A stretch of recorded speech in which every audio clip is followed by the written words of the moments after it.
Hello everyone! Welcome to our channel, Best Romance Novel. I am Miss Len, your narrator, and I'm excited to take you on another unforgettable journey through stories that will touch your heart and spark your imagination.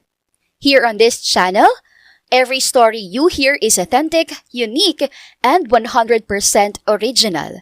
Carefully crafted by our talented writer, Keisha M., and brought to life through my narration.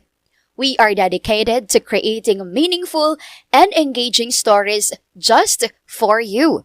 If you love original storytelling and want to be part of our growing community, don't forget to subscribe and hit the notification bell so you don't miss a new upload. Thank you for your support and enjoy the story. And of course, para sa ating comment of the day, we have here Evangeline. Sabi niya po dito, yehey!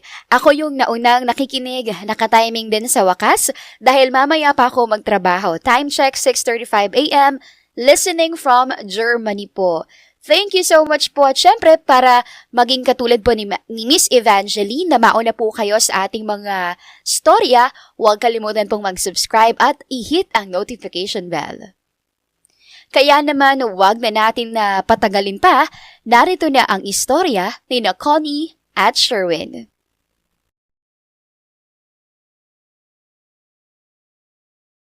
Isang maulan at malamig na Lunes ng umaga sa loob ng Synergy Corporation. Para sa karamihan ng mga empleyado, isa lamang itong ordinaryong simula ng linggo. Ngunit, para sa mga department heads, ang araw na ito ay may dalang matinding kaba at tensyon.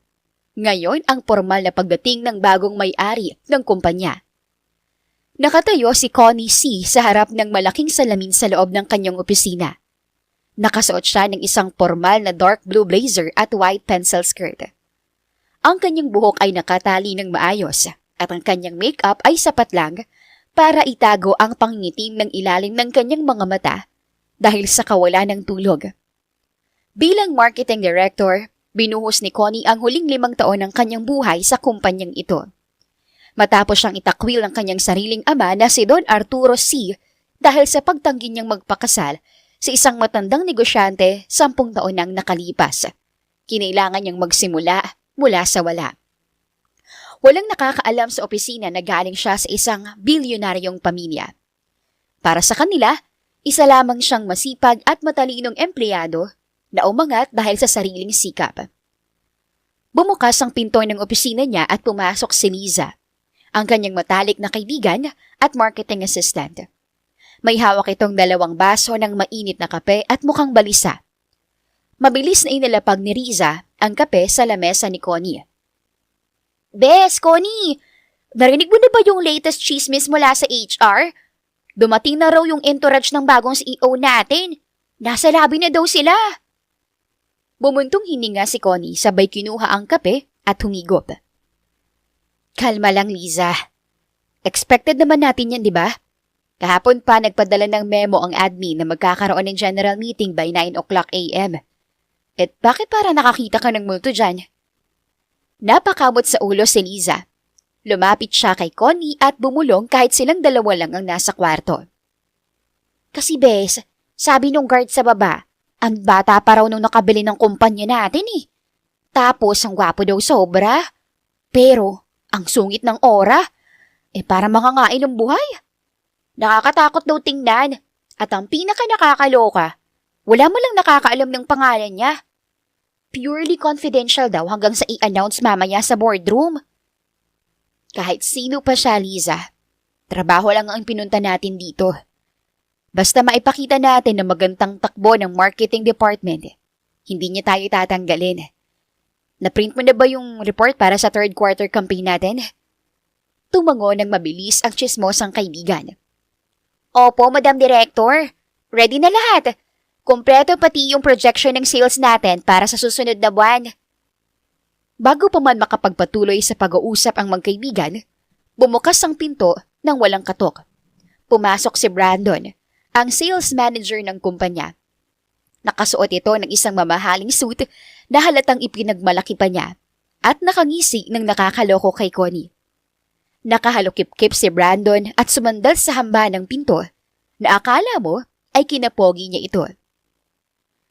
Ready na bang paboritong direktor ng Synergy Corp? Balita ko, mahigpit daw sa numbers yung bagong boss natin. Baka mamaya hindi pumasaya ang mga pa-creative campaigns mo, Connie. Sa huli, sales pa rin ang magpapasok ng pera. Tiningnan lamang ni Connie nang malamig si Brandon. Hindi siya nagpatinag rito. Kung magpapasok ng pera ang sales, Brandon, dapat siguro hindi bumagsak ng 15% ang quota mo last month. Huwag mo kong alalahanin. Alalahanin mo yung ipapaliwanag mo sa bagong boss mamaya kapag tinanong niya kung bakit ang hina ng benta ng team mo. Palihim na tumawa si Liza at nagtakip ng bibig para wala talagang lumabas na tawa sa bibig niya. Boom! Namula sa inis, daanin mo'y kamatis si Brandon. Nag-igting ang panga niya. Masyado kang mayabang, Connie. Tingnan natin kung hanggang saan niyang kayabangan mo kapag nagkaharap na tayo sa boardroom. Siguraduhin mo lang na hindi ka iiyak mamaya kapag ibinasura ng bagong CEO yung mga ideas mo. Padabog na umali si Brandon sa opisina. Napailing na lang si Connie. Sanay na siya sa pakikipagbardagulan kay Brandon. Araw-araw itong nagpapapansin sa management para ma-promote at maungusan siya. Pero ngayon, may mas malaking bagay siyang dapat isipin. Kailangan niyang i-defend ang posisyon niya sa bagong may-ari ng kumpanya. Kinuha ni Connie ang kanyang mga folders, huminga ng malalim at seryoso niyang tinawag si Liza. Tara na, Liza! Oras na para harapin ang bagong boss natin. Puno ang malaking boardroom ng Synergy Corporation. Lahat ng department heads, managers at mga key personnel ay nakaupo sa kani-kanilang pwesto. Tahimik ang lahat. Tanging ang tunog lang ng aircon at ang mahihinang bulungan ang naririnig. Nakaupo si Connie sa gitnang bahagi ng mahabang mesa. Katabi niya si Liza na panay ang kagat sa kuko dahil sa kaba. Sa tapat niya ay nakaupo si Brandon na panay ang ayos ng necktie at mukhang handang-handang magpasipsip sa bagong boss. Eksaktong 9:00 ng umaga, bumukas ang mabigat na double doors ng boardroom.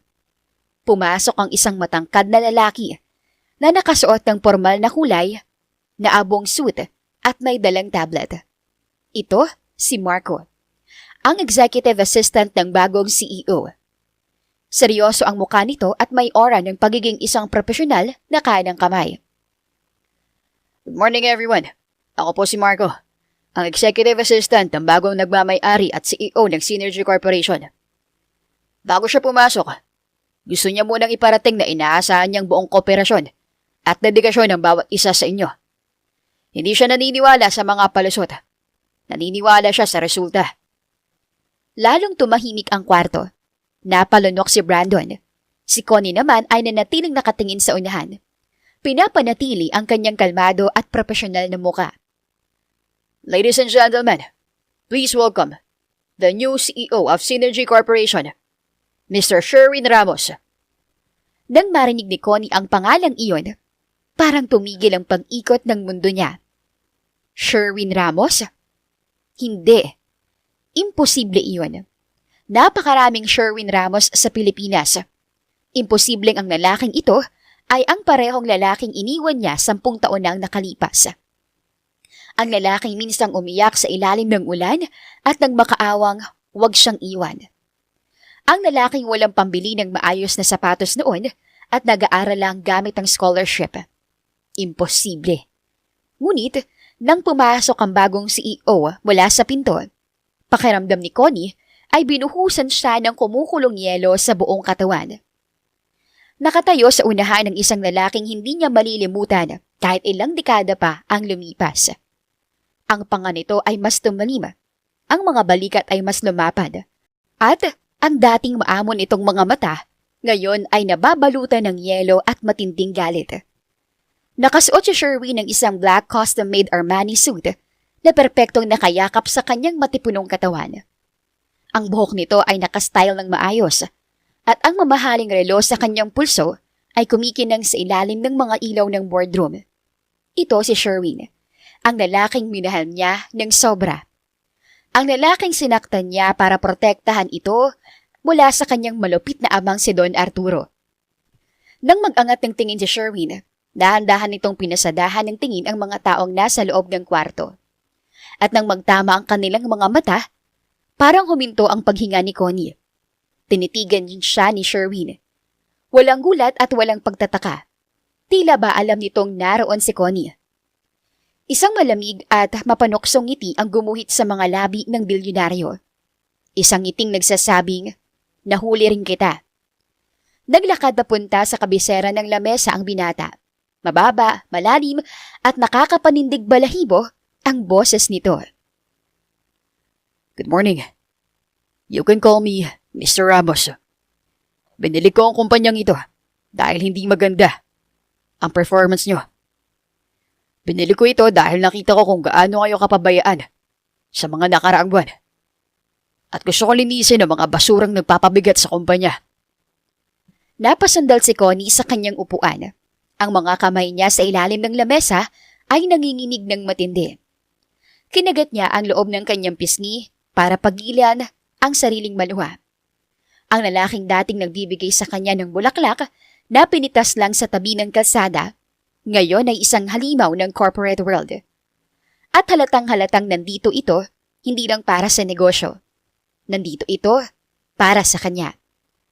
Binuksan ni Marco ang screen ng projector at ipinakita ang mga financial charts at sales projections ng Synergy Corp.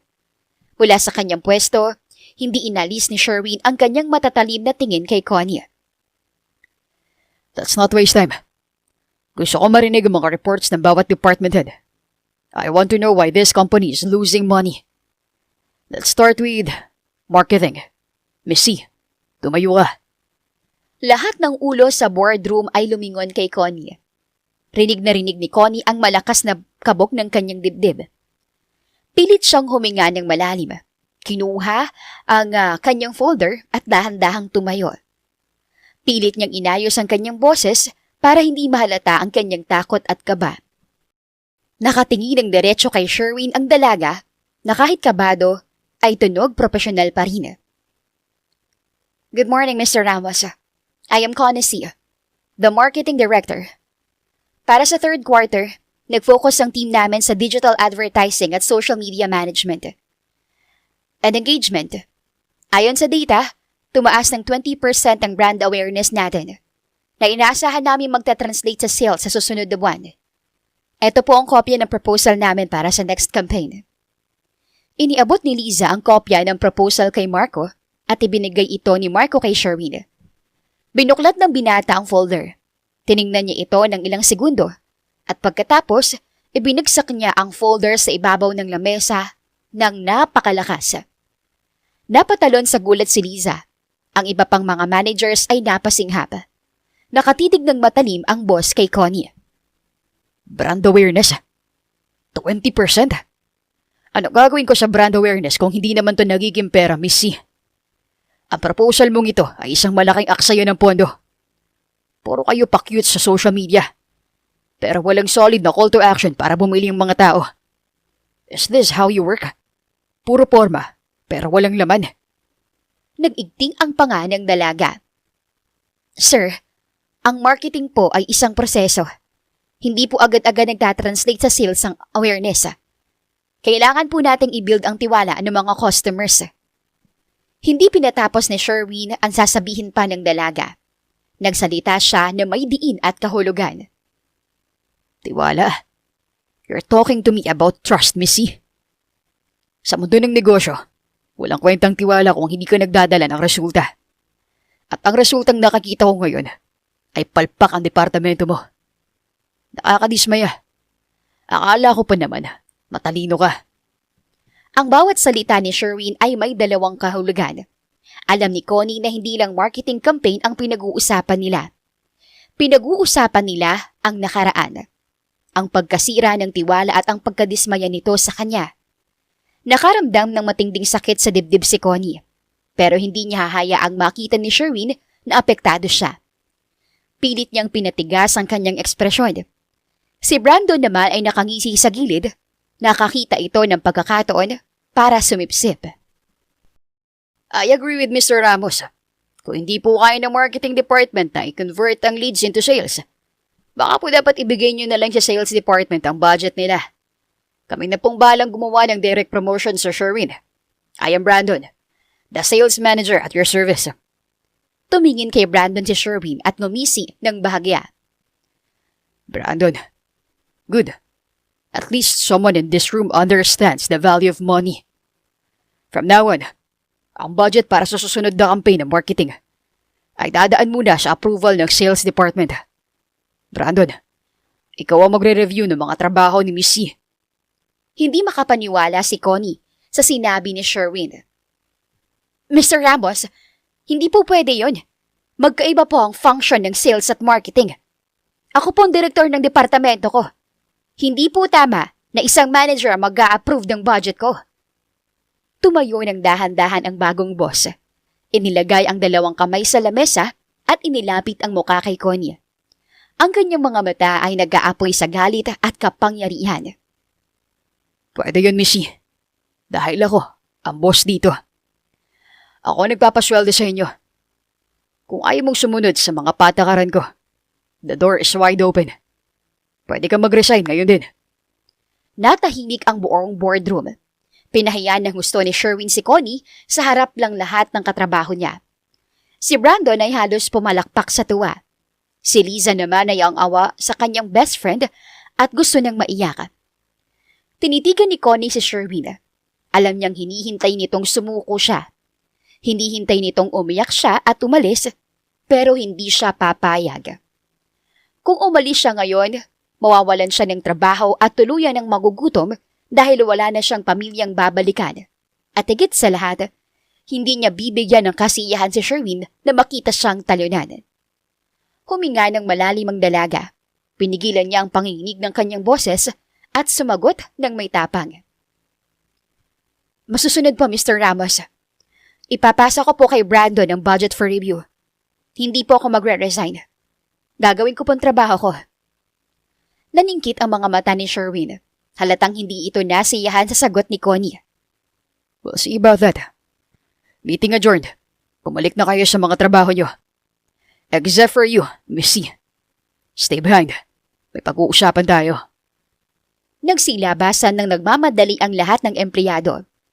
Hinawakan ni Liza ang kamay ni Connie ng mabilis bilang suporta bago ito tuluyang lumabas. Isinara ni Marco ang pinto at nagbantay sa labas. Naiwan silang dalawa, si Connie at si Sherwin. Sa loob ng napakalaking boardroom, ang tensyon sa pagitan nilang dalawa ay parang isang bongbang naghihintay na sumabog. Dahan-dahan naglakad si Sherwin palapit kay Connie. Bawat takbang ng kanyang mamahaling sapatos ay umaalingaw-ngaw sa tahimik na kwarto. Tumigil siya ng 1 metro na lang ang layo sa dalaga. Naamoy ni Connie ang pabango ni Sherwin. Matapang, mamahalin at malayong-malayo sa amoy ng sabong panlaba na ginagamit nito noong mga estudyante pa lamang sila. Long time no see, Connie. 10 taon na rin. Kamusta naman ang buhay ng isang C? Akala ko ba magpapakasal ka sa isang matandang bilyonaryo? Bakit nagtatrabaho ko pa rin bilang isang hamak na empleyado? Naghihirap bang asawa mo? O baka naman, iniwang ka rin niya, tulad ng ginawa mo sa akin. Parang sinaksak ng paulit-ulit ang puso ni Connie. Hindi alam ni Sherwin na tumakas siya mula sa kanyang ama noong araw na iyon. Hindi alam ni Sherwin na itinakwil siya ng kanyang pamilya. Tinanggalan ng mana at kinailangan niyang mag-working student para lang makatapos ng pag-aaral. Habang pilit na iniiwasan ng kanyang ama para hindi na nito balikan at saktan si Sherwin. Lahat ng yon ay itinago ni Connie. At ngayon, hindi niya pwedeng sabihin ang totoo. Dahil kapag nalaman ni Sherwin ang sakripisyo niya, baka maawa ito sa kanya at ayaw ni Connie ng awa. Hindi niya kailangan iyon ngayon. Nag-angat ng tingin si Connie. Tinitigan si Sherwin gamit ang kanyang pinakamalamig na ekspresyon. Wala ka nang pakailam sa personal na buhay ko, Mr. Ramos. Nandito tayo sa opisina. Kung maipapagawa po kayo tungkol sa trabaho, handa po ako makinig. Pero kung nandito lang kayo para mang-insulto tungkol sa nakaraan natin, sayang lang ang oras natin. Tumawa ng mapakla ang binata, isang tawang walang halong saya. Mabilis na hinawakan ni Sherwin ang braso ni Connie ng mahigpit. Sayang ang oras. Sayang ang oras ko. 10 taon, Connie. 10 taon kong pinilit na kalimutan yung sakit nung araw na iniwan mo ako sa ulan. Dahil lang mahirap ako. Sabi mo sa akin, Sherwin, wala kang maibibigay na magandang kinabukasan sa akin. Kailangan ko ng lalaking mayaman. Natatandaan mo ba yon? Napangiwi ang dalaga dahil sa higpit ng hawak ni Sherwin. Pero hindi ito umiwas ng tingin.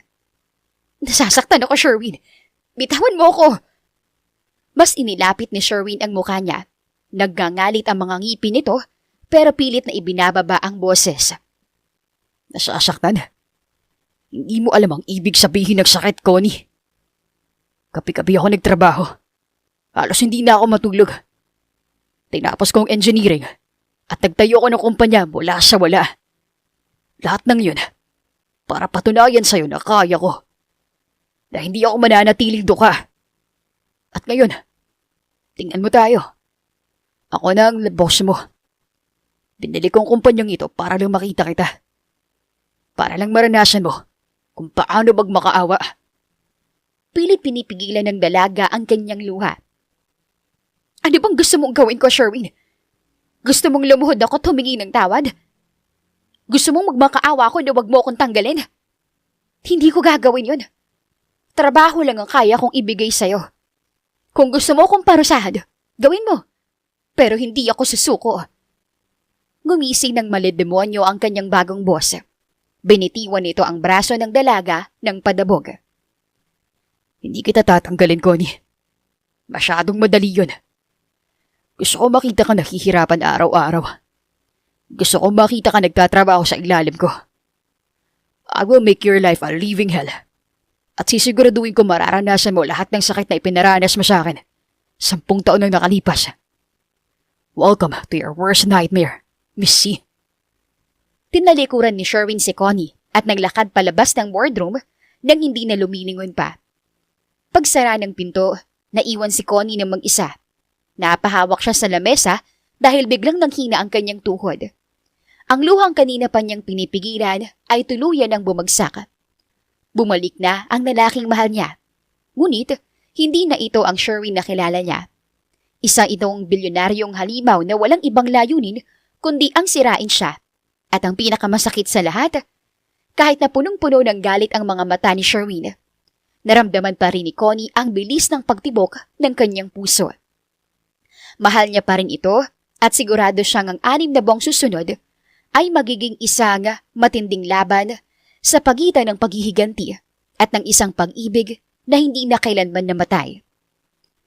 4:00 ng hapon, abalang-abala ang buong marketing department.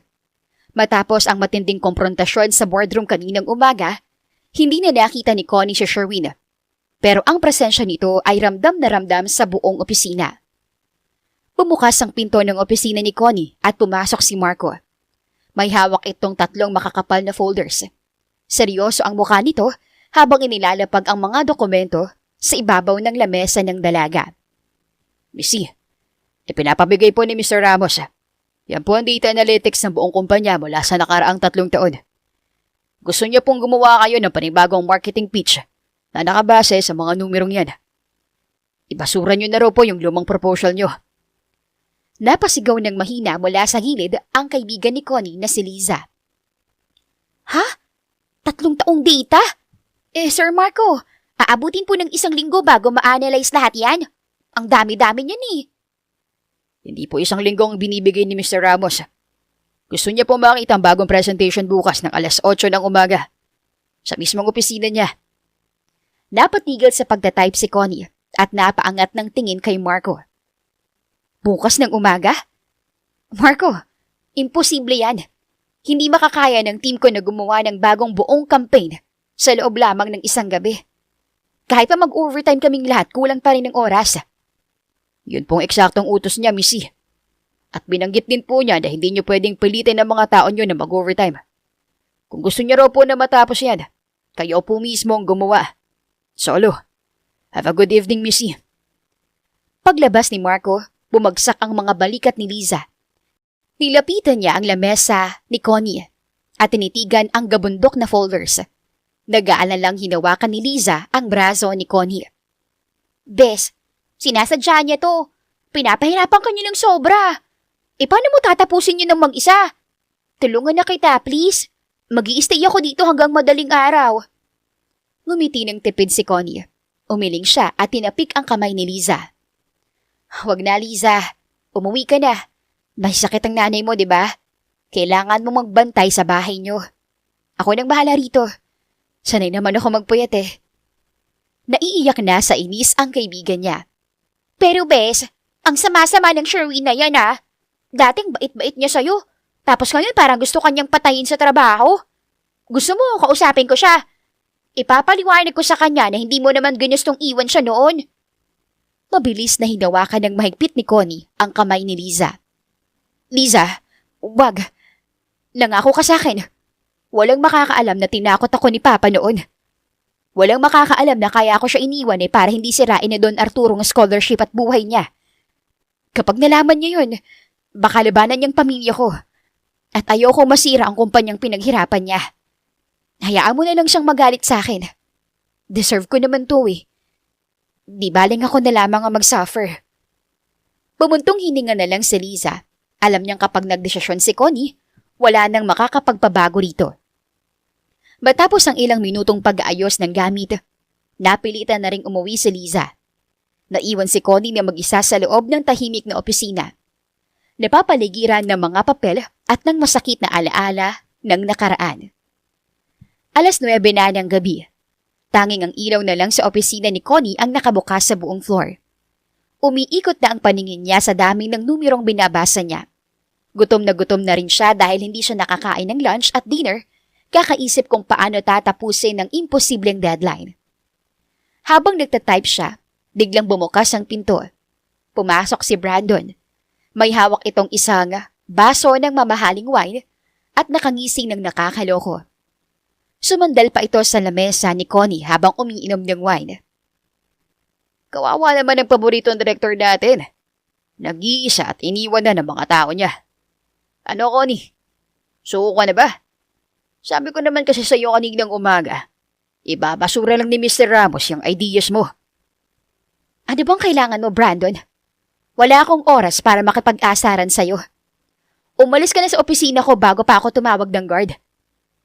Tumawa ng malakas si Brandon.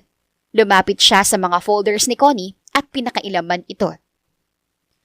Alam mo, Connie, kung mag-resign ka na lang ngayon, di ka na mahihirapan. Ako nang sasalo ng posisyon mo. Kayang-kaya kong i-handle ang sales at marketing. Bakit ka pa nagpapakamartir dito? Halata namang mainit ang dugo sa'yo ng bagong boss natin. Baka nga may ginawa ka masama sa kanya noon eh. Nanggigil na hinablot ni Connie ang folder mula sa kamay ni Brandon. Huwag mong pakailaman ng mga gamit ko. At huwag kang manghimasok sa buhay ko. Lumabas ka na!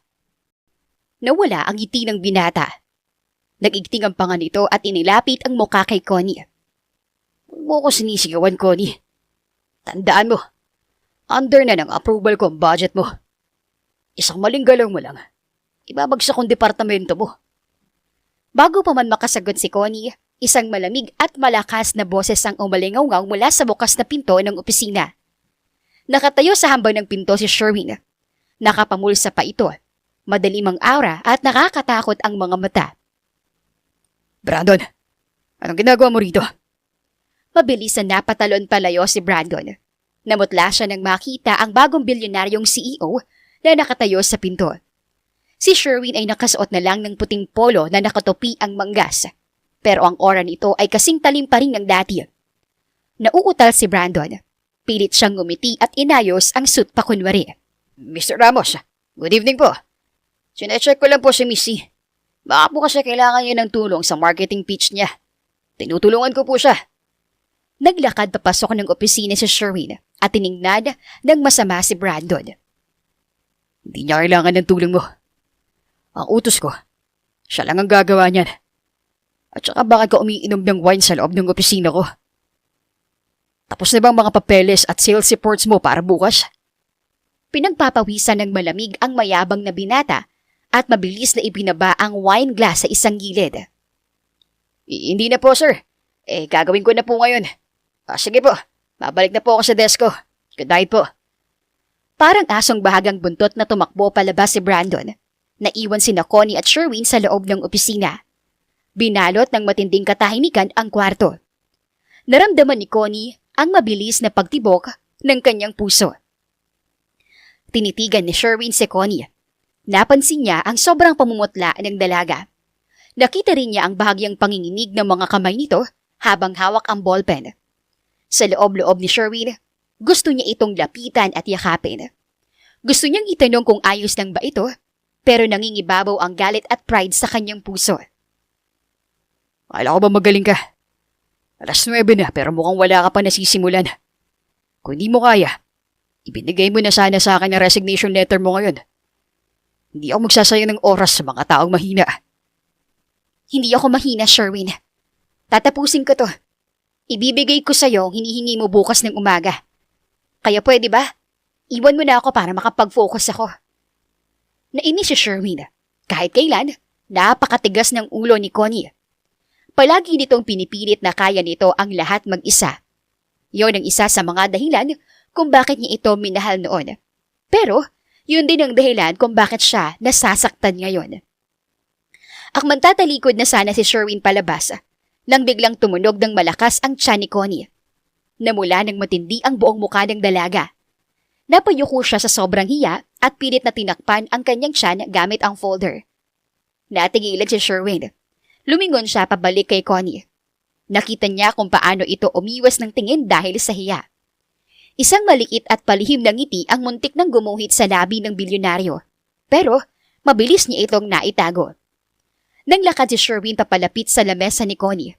May inilapag siya roong isang brown paper bag na may logo ng isang mamahaling restaurant at isang malaking baso ng mainit na kape. Napakunot ang noo ng dalaga habang nakatingin sa pagkain at kape. Ano to? Huwag kang mag-ilusyon. Hindi yan para sa'yo. Sobra yan sa in-order ni Marco kanina para sa akin. At ayokong itapon. Kainin mo yan. Ayokong himatayin ka sa loob ng kumpanya ko. At baka ako pang sisihin mo kapag hindi mo natapos ang pinapagawa ko. Tinitigan ni Connie ang kape. Paborito niya ito. Hazelnut latte. Less sugar. Hindi nakalimutan ni Sherwin. Salamat po, pero hindi ako gutom. Kainin mo yan, Connie. Utos yan ang boss mo. Kapag nalaman kong itinapon mo yan, sisanti ka bukas. Walang nagawa si Connie kundi kunin ang kape. Uminom siya ng kaunti at naramdaman ng init na gumapang sa kanyang malamig na sikmura. Tinalikuran na siya ni Sherwin at naglakad palabas ng opisina. Habang pinapanood ni Connie na maglakad palayo ang lalaking mahal niya, isang luha ang tumulo mula sa kanyang mata. Si Sherwin Ramos. Ang bilyonaryo nagpapanggap na walang puso ay hindi pa rin nakakalimutan kung paano siya alagaan. At para kay Connie, yun ang pinakamasakit sa lahat. Ang malamang sa likod ng galit nito, nandoon pa rin ang lalaking minahal niya ng buong buo.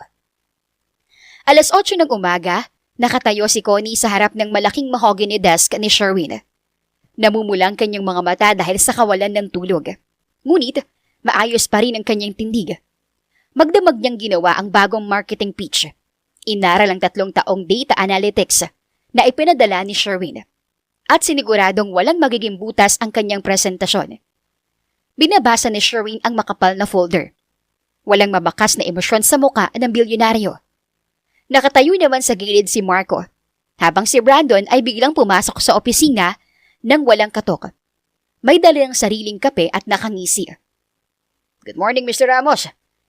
Nandito po ako para i-review ang ginawa ni Missy. Sigurado po ako maraming mali dyan, lalo na't mag-isa lang yung ginawa. Baka po kailangan na nating ilipat sa sales ang budget. Sino bang nagsabi sa'yong pumasok ko sa opisina ko na walang pasabi, Brandon?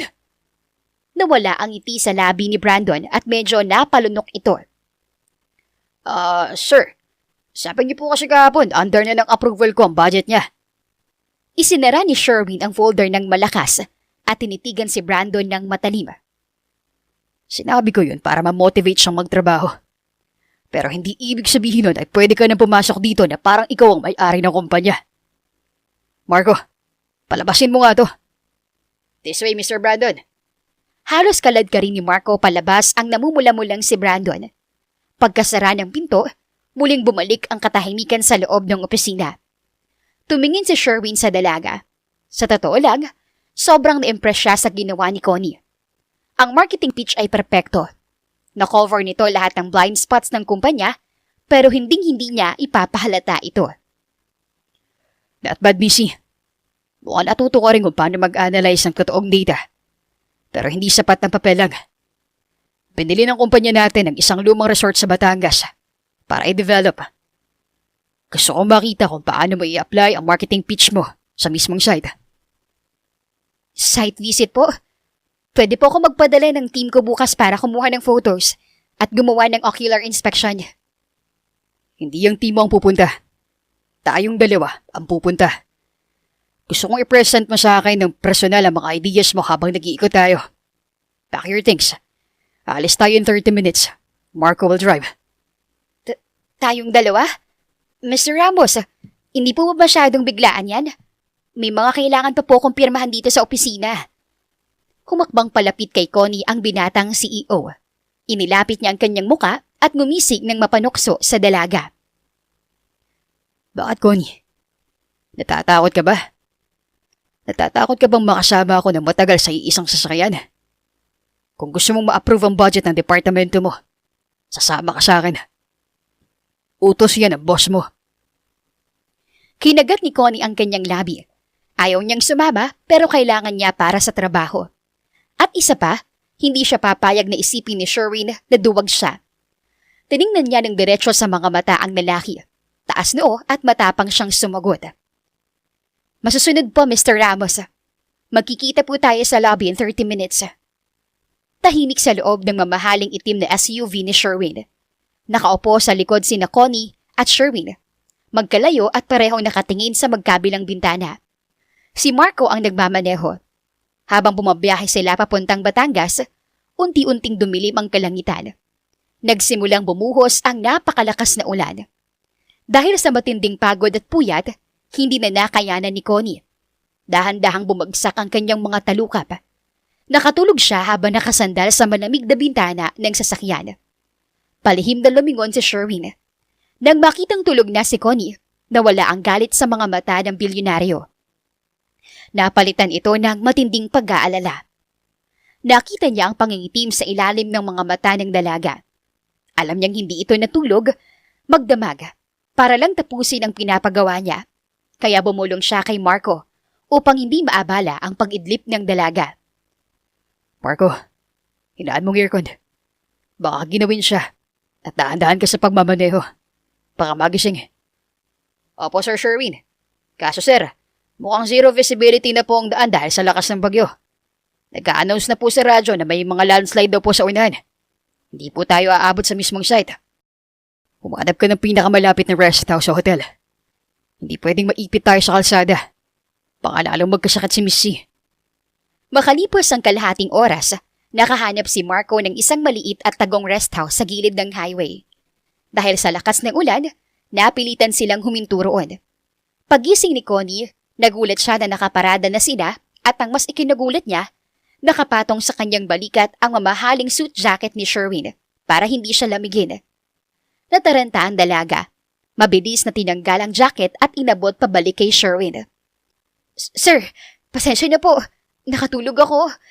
Hindi ko po alam kung paano napunta sa akin yung jacket niyo. Mabilis na ibinalik ng binata ang malamig na ekspresyon. Hindi niya kinuha ang jacket. Nahulog yan kanina. Baka nahila mo. Marco, lumabas ka na at mag-check-in. Kukuha tayo ng 3 kwarto. Sir, kakatanong ko lang po sa caretaker. Dahil po sa bagyo, fully booked na po sila ng mga stranded na motorista. Isa na lang pong available na kwarto. Isang kama lang pong nasa loob. Nanlaki ang mata ni Connie, sabay mabilis na umiling. Ano? Isang kwarto? Hindi pwede. Sir Marco, kahit sa sofa na lang ako sa lobby o dito sa kotse. Hindi po ako pwedeng makisama sa iisang kwarto kay Mr. Ramos. Nainis naman si Sherwin sa reaksyon ng dalaga. Bakit, Connie? Diring-diri ka ba na makasama ako? Huwag kang magkalala. Hindi kita gagalawin. Baka nakakalimutan mo. Hindi na ako yung lalaking patay na patay sa'yo nun. Matutulog ako sa sahig. Ikaw sa kama. Marco, kunin mo na yung susi. Babalik ka bukas ng umaga pag humupa ng bagyo. Maghanap ka ng ibang matutuluyan mo malapit dito. Wala nang nagawa si Connie. Dahil sa lakas ng ulan at hangin, mabilis silang pumasok sa loob ng rest house. Basang-basa ang mga sapatos at damit nila. Ang nag-iisang kwarto ay maliit, may isang kama at walang heater. 8:00 ng gabi, umuugong ang hangin sa labas. Nakaupo si Connie sa gilid ng kama. Nakabalot sa isang manipis na kumot at nanginginig.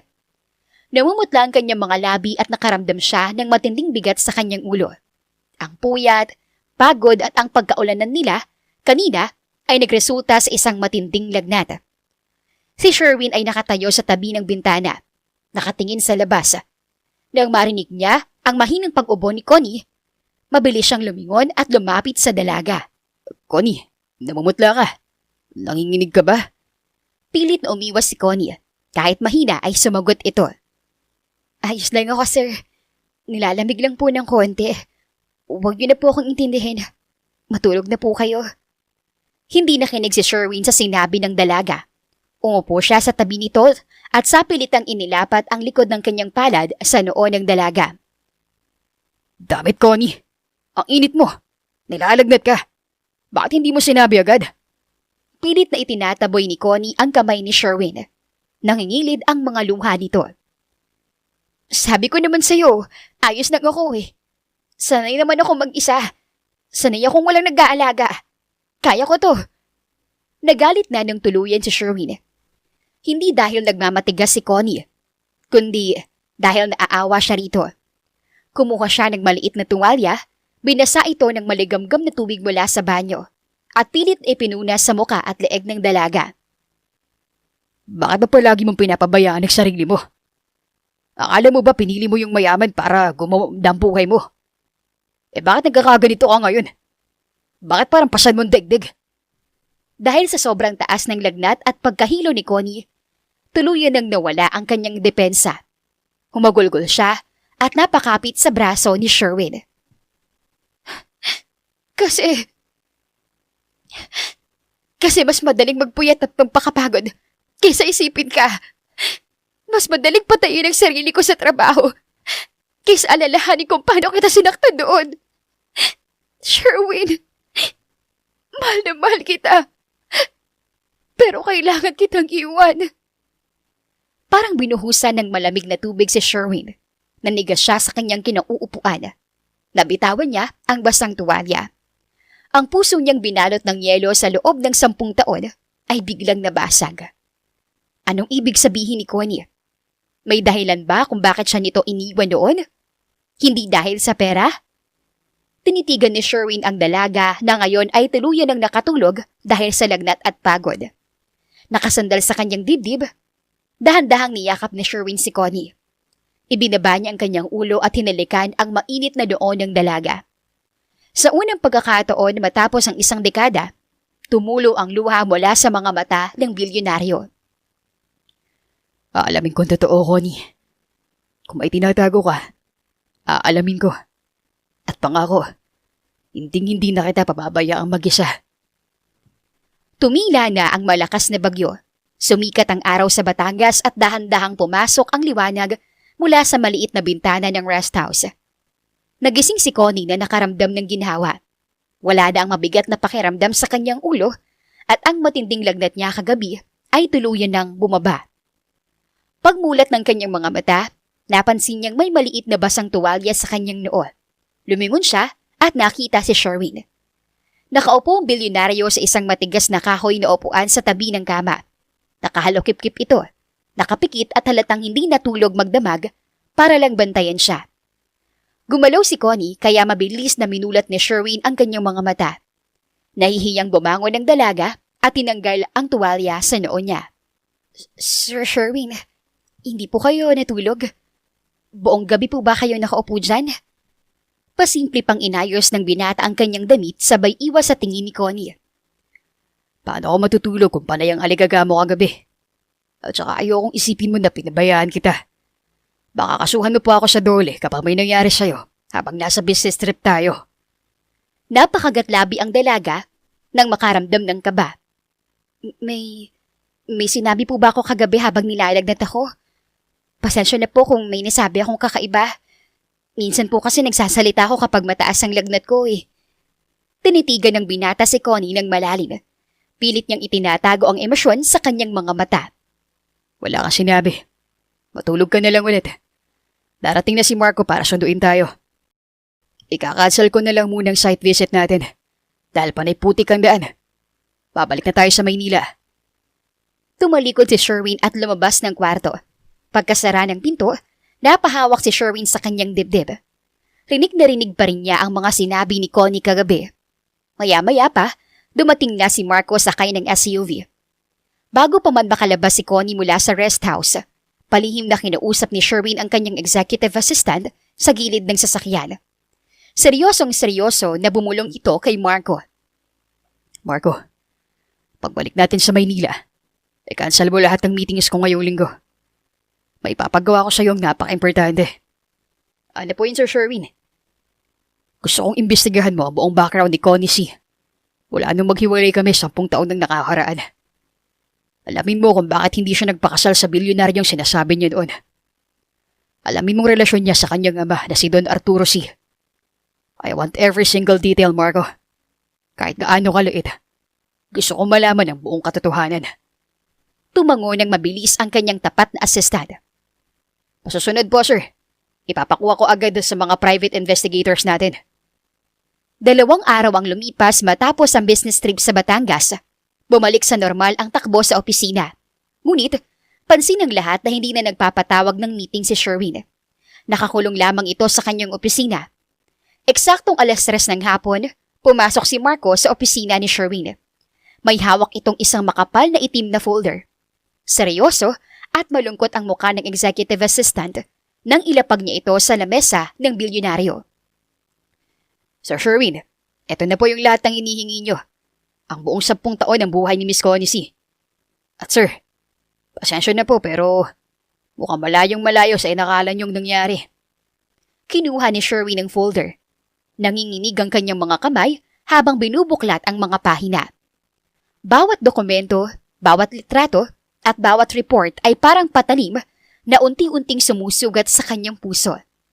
Nalaman niyang walang asawang bilyonaryo si Connie. Nalaman niyang noong araw na iniwan siya nito, naglayas ito sa kanilang mansyon dahil pilit itong ipinapakasal ni Don Arturo sa isang mayamang matanda kapalit ng negosyo. At ang pinakamasakit sa lahat, nalaman niyang tinanggalan ng mana si Connie. Itinakwil ito at napilitang magtrabaho bilang waitress sa umaga at call center agent sa gabi para makatapos ng pag-aaral. Hindi makapaniwala ang binata sa binabasa niya. Waitress? Nag-call center? Bakit? Ang akala ko pinagpalit niya ako dahil gusto niya ng mga saganang buhay. Marco, bakit naghihirap si Connie? Bakit hindi niya ako binalikan? Yumuko ng bahagya si Marco at halatang naaawa siya sa boss niya. Sir, basahin niyo po yung page 12. May kinalaban po si Don Arturo kung bakit niya kayo iniwan ng tuluyan. Mabilis na inilipat ni Sherwin ng pahina.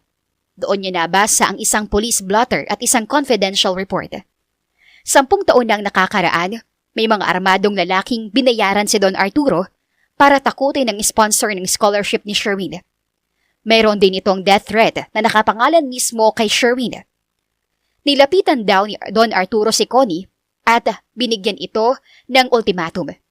Iwan si Sherwin at sirain ang puso nito para hindi na ito bumalik o papatayin si Sherwin at sisirain ang kinabukasan ng binata ng tuluyan.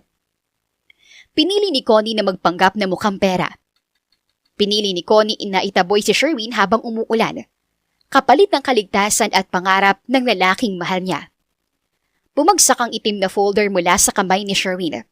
Napaatras siya sa kanyang silya. Nanlaki ang mga mata at nagsimulang tumulo ang mga luha. Diyos ko, anong ginawa ko? Anong ginawa ko, Marco? Ang tanga ko. Napakatanga ko. Pinahirapan ko ang babaeng nagbawis ng lahat para lang mabuhay ako. Pinaiya ko siya. Pinilit ko siya mag-overtime habang nilalagnat siya. Hayop ako. Sir, Hindi niyo po alam ang totoo. Ginawa lang po ni Miss Connie yung lahat para maprotektahan kayo. Mahal na mahal niya po kayo. Tumayo ng mabilis ang binatang CEO at pinunasan niya ang kanyang mga luha habang nag-igting ang panga nito. Kailangan ko siyang makausap ngayon din. Hindi ko na kaya ang konsensya ko. Ibibigay ko sa kanya ang buong mundo, Marco. Kahit lumuhod ako sa harap niya, ngayon din. Samantala sa marketing department, kasalukuyang nagkakaroon ng mainit na sagutan. Nakatayo si Brandon sa gitna ng opisina at malakas na sinisigawan si Connie at Liza. Nakahalokip-kip ang mayabang na sales manager at pinapahiya si Connie sa harap ng mga empleyado nito. Nakangisi ng nakakaloko si Brandon habang iwinawagayway ang isang folder sa kamay nito. Ano ba yan, Connie? 2 araw kang nawala tapos ito lang ang ipapasa mo sa akin. Hindi ko i-approve tong budget mo. Masyadong malaki, tsaka anong karapatan mong magkasakit sa gitna ng deadline? Akala mo ba? Dahil sumama ka kay Mr. Ramos sa Batangas, isip-sip ka na sa kanya? Sa sobrang gigil, humarang sa harap ni Connie ang matalik na kaibigan. Hoy Brandon, wala kang karapatang sigawan ng direktor namin. Kahit ikaw pa mag-a-approve niyan, mas mataas pa rin ang posisyon niya sa'yo. Sa grabeng lagdat niyo dun sa Batangas, no? Pinigilan ni Connie si Liza para pakalmahin ito. Kalmado ngunit matapang ang boses ng dalaga. Ayos lang, Liza. Brandon, kung may problema ka sa numbers, sabihin mo ng maayos. I-revise natin. Hindi mo kailangan mag-iskandalo sa department ko. Tumawa ng malakas si Brandon. Iskandalo? Pinapakita ko lang kung gaano ka ka-incompetent, Connie. Inutusan ako ni Mr. Ramos na bantayan ka. Kaya gagawin ko. Kung gusto mo, lumuhod ka sa akin para pirmahan ko to. Bago pa man makasagot si Connie, bumukas ang glass doors ng marketing department. Isang napakalamig at nakakatakot na boses ang umalingaw-ngaw sa buong floor. Nakatayo sa pinto habang nanilisik ang mga mata na nakatitig kay Brandon si Sherwin. Sino nagsabi sa'yo pwede mong sigawan? Ang marketing director sa loob ng kumpanya ko, Brandon. Parang binuhusan ng malamig na tubig si Brandon. Mabilis itong namutla nang makita ang galit na bilyonaryo. Ang buong opisina ay tahimik. Napayuko ng mabilis ang mayabang na sales manager at nauutal na nagpaliwanag.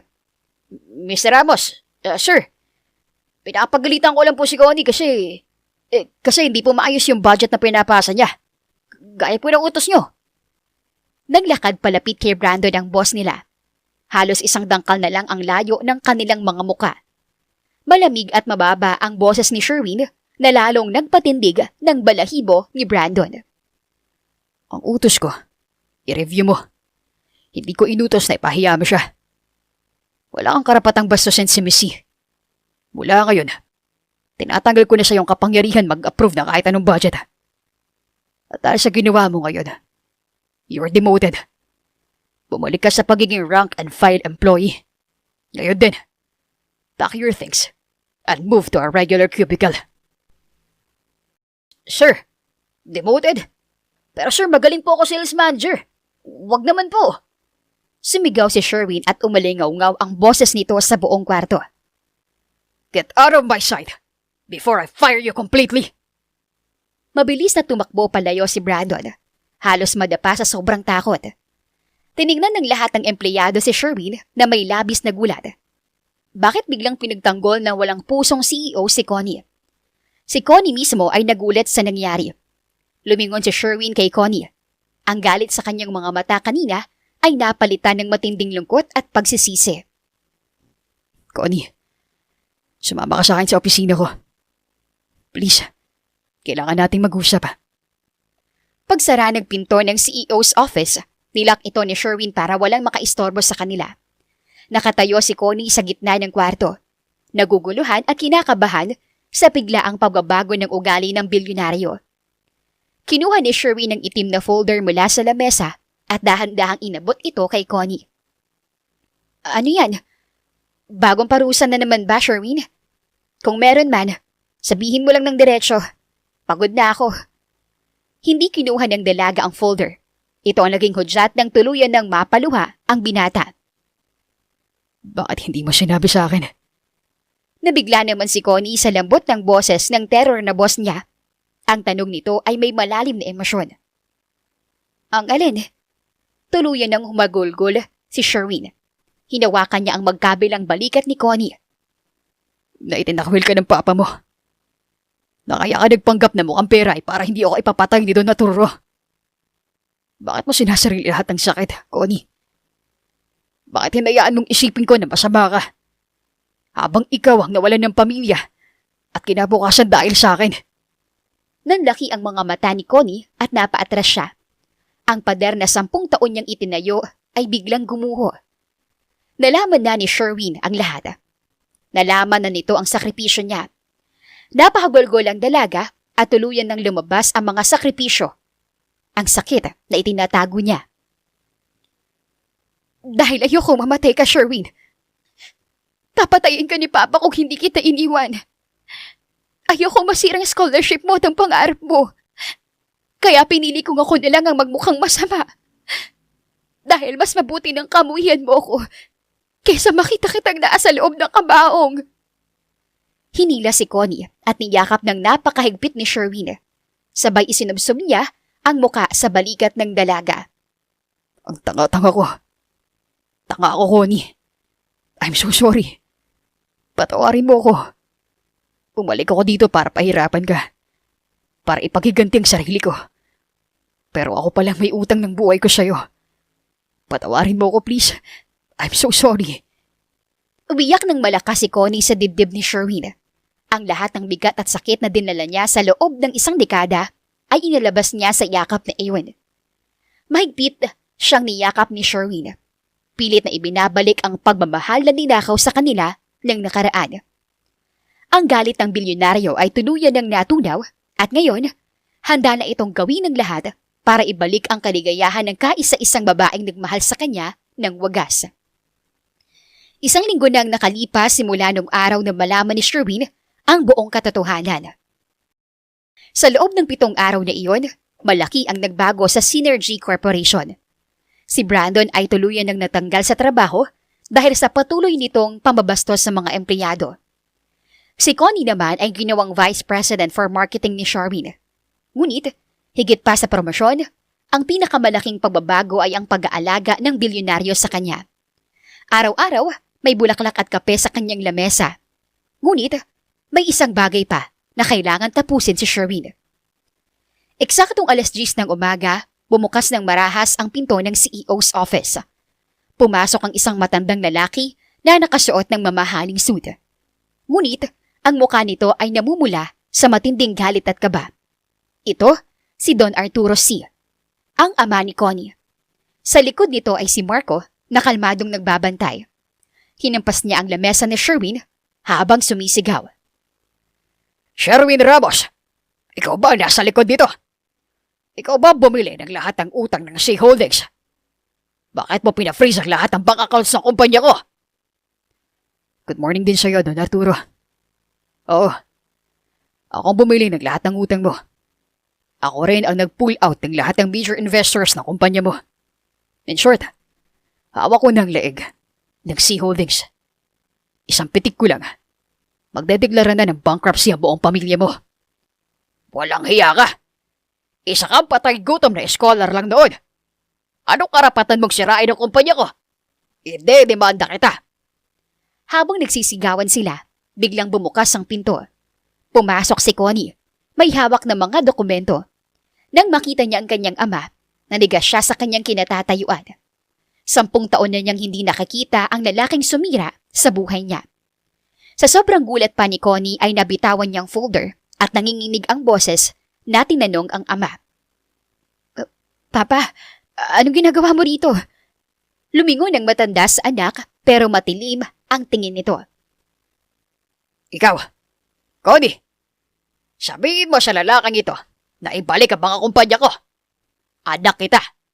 Wala kang kwentang anak kung hahayaan mong bumagsak ang sarili mong pamilya. Mabilis na tumayo si Sherwin at pumunta sa harap ni Connie para harangin ito. Huwag na huwag mong sisigawan ng babaeng mahal ko, Arturo. Wala siyang obligasyon sa'yo. Itinakwil mo siya 10 taon na nakakaraan, di ba? Tinanggalan mo siya ng mana dahil hindi siya pumayag na ibenta mo sa ibang bilyonaryo. At tinakot mo siyang papatayin mo ko kung hindi niya ako iiwan. Napaatras si Don Arturo at gulat na gulat siya na alam na ni Sherwin ang sikreto nila.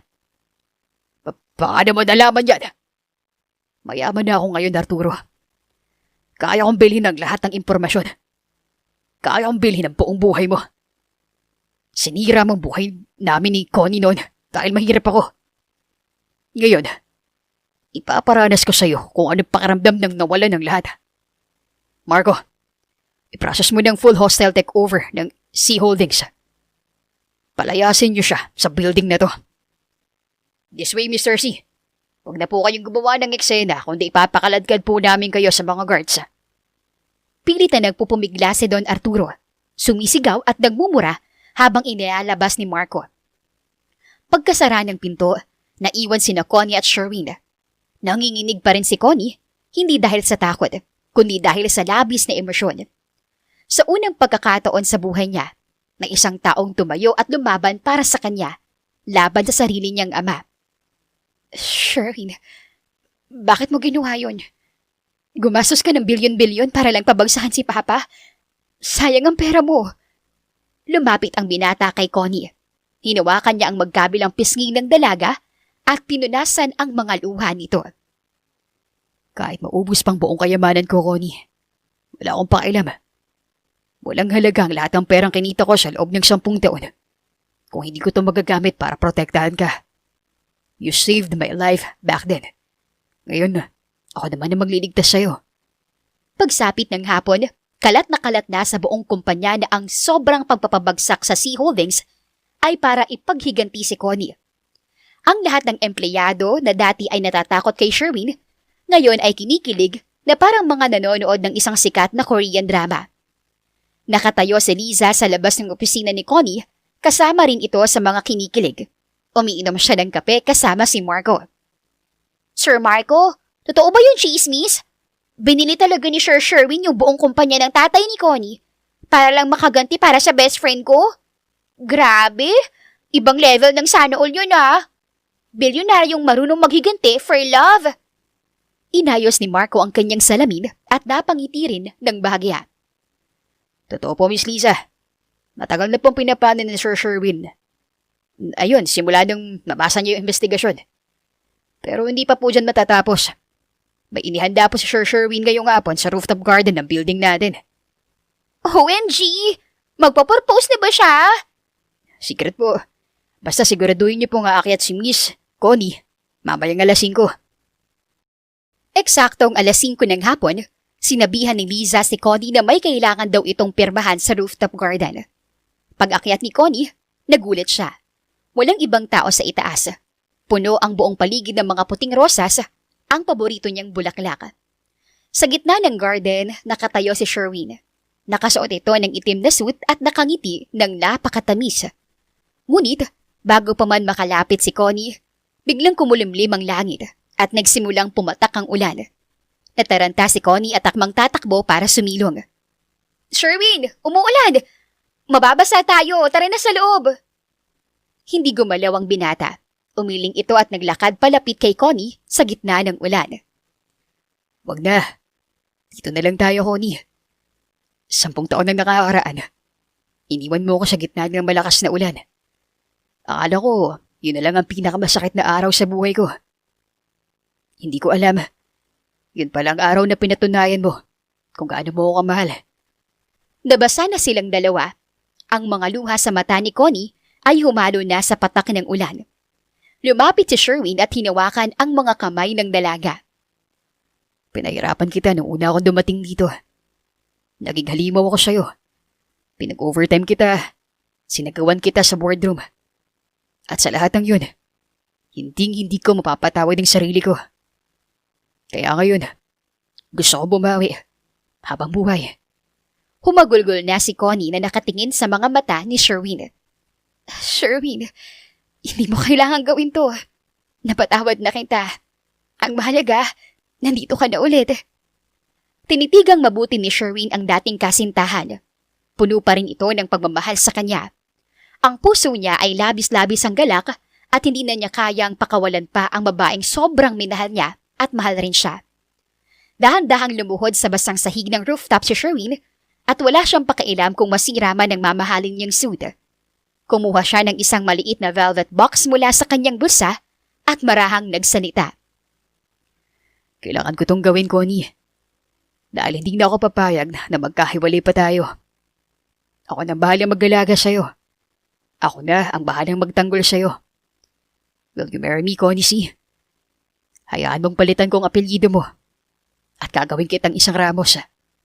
Tumango ng sunod-sunod si Connie. Walang mapagsidlan ang saya sa kanyang puso. Oh, Sherwin. Oo, papakasalan kita. Tumayo si Sherwin. Isinuot ang napakagandang diamond ring sa daliri ni Connie. At mabilis itong binuhat para iikot sa hangin.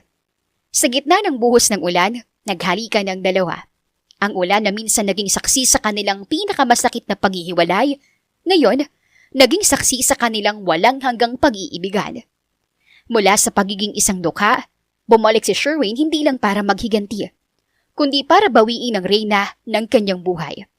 At para kay Connie, ang lahat ng sakripisyo at luha niya ay naging sulit dahil sa huli, ang lalaking pinotektahan niya ay ang lalaking magbibigay sa kanya ng habang buhay na kaligayahan. Wakas. Maraming salamat po sa inyong patuloy na pakikinig at pagsuporta, lalo na po kina Leticia Salmorin, Bing Benguelo, Emmy Galario, at ganun din kay Teotimo Zafe. Ako po muli si Miss Len hanggang sa susunod na istorya ng Best Romance Novel.